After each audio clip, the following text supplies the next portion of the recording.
Hey everyone, I, Zak Wolf, have finally gotten inspiration for yet another vlog. This time about the Looney Tunes. Now normally Wile E. Coyote would be one to do it, but he's still busy with Space Jam, A New Legacy, including maybe getting a makeover from it. But I was still able to get a word from a few other tunes. Lately, due to the new Space Jam, the Looney Tunes have been getting more relevant again, albeit not in a good way. For one thing, Pepe Le Pew has been under hot water lately, especially when a New York Times column by Charles M. Blow criticized Pepe, saying that he added to rape culture. And what Pepe does with Penelope Pussycat in some of those shorts is similar, even if we never saw Pepe actually do rape or some form of sex in any way. And now people are saying that Pepe Le Pew has been cancelled. Ooh la la, but I would never do such a thing, you know that? Sure, the mademoiselle, I would prevent her from leaving, but I would only, how you say, make whoopee with her if she wants to do it. And so far, most of the ladies I've met with would say none. But if ones I would do, I would always wear a condom. Ho ho ho! Yeah, that sounds about right, Pepe. But others won't believe it. This cancel culture is getting out of hand. Just last week, when 6 lesser-known Dr. Seuss books are ordered to be taken off the market due to outdated ethnic stereotypes being shown, people started claiming that Dr. Seuss was cancelled. And as Disney's Zak Wolf talked about 2 weeks ago here, when Disney Plus added that disclaimer to some episodes of The Muppet Show warning about similar outdated stereotypes, people cried out that the Muppets are also cancelled. And then when Hasbro announced they were rebranding their beloved Mr. Potato Head line as the more gender-neutral Potato Head, people began exclaiming that they cancelled Mr. Potato Head. Well, that was just plain silly, because all they did was take the Mr. out of the brand name. They're still going to have Mr. and Mrs. Potato Head characters we know and love. But yeah, when it comes to Looney Tunes stereotypes, people never had as much of an issue with Pepe Le Pew before, unlike Speedy Gonzales. Yeah, I don't like how the Warner Brothers execs think that I am racist and doesn't want to include my films on the streaming services. The Mexicans and other Latin Americans actually love me.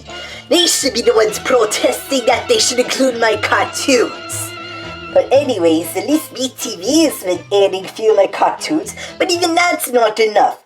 I mean, both Boomerang and HBO Max have the Looney Tunes show and Wabbit New Looney Tunes, and I appear in both and haven't been censored.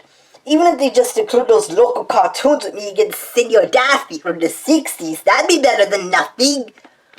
Yeah, Speedy has a point there. This cancel culture is getting really out of hand.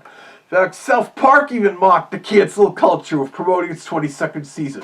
But back to the topic at hand, because Warner Brothers Animation announced that they currently have no plans to use Pepe Le Pew in any new material for the time being, though hopefully they don't eventually decide to retire the character altogether. I mean, Pepe did make a quick cameo in last year's Bugs Bunny 80th birthday short, alongside lots of other Looney Tunes characters, both popular and obscure. And also regarding Space Jam, A New Legacy, there's also a lot of hubbub about Lola Bunny being desexualized. They act like she had huge boobs in the original Space Jam, when in actuality her bust was very small, and now in A New Legacy her chest is so flat. I will admit they're taking it out of hand, but I'm not too big on Lola having a flat chest. She may as well be a male rabbit in drag, like Bugs Bunny often would. Her smaller bust was a lot more acceptable. And she also had that in the Looney Tunes show, despite being an airheaded bimbo. And she also had the small breasts in New Looney Tunes, where she was a lot better.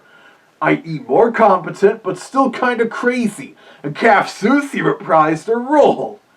Yes, I find the new Looney Tunes Lola Bunny my favorite version of the character. Also, it's worth noting how Warner Brothers' plan to simultaneously release their movies in theaters and on HBO Max seems to be working out pretty well. Oh, I'm not sure how the income is generated from streaming on HBO Max, but I heard it's been pretty good, and that Wonder Woman 1984 ended up becoming the highest grossing movie since the COVID-19 pandemic began. And that new Tom and Jerry movie is so far doing pretty well at the box office, despite negative reviews from the critics. Well, now that things are getting much better regarding the pandemic, maybe Space Jam: A New Legacy will do pretty well at the box office, with more theaters hopefully reopening. In addition to Warner Brothers now doing a better job marketing their animated films from Warner's Animation Group, compared to the days of Warner Brothers feature animation. And the Looney Tunes have been enjoying a nice resurgence lately, starting when Wabbit, aka New Looney Tunes, got pretty popular in international markets.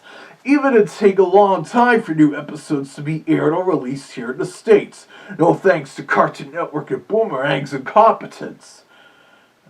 And then we get the new high-quality Looney Tunes cartoon series on HBO Max, alongside a huge library of classic shorts remastered in high definition. That don't include me!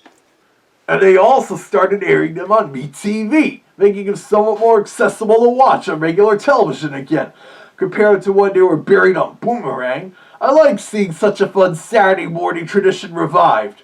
Hopefully Space Jam: A New Legacy will do well, because we all remember how after the Tunes' last feature film, Looney Tunes Back in Action, bombed in 2003.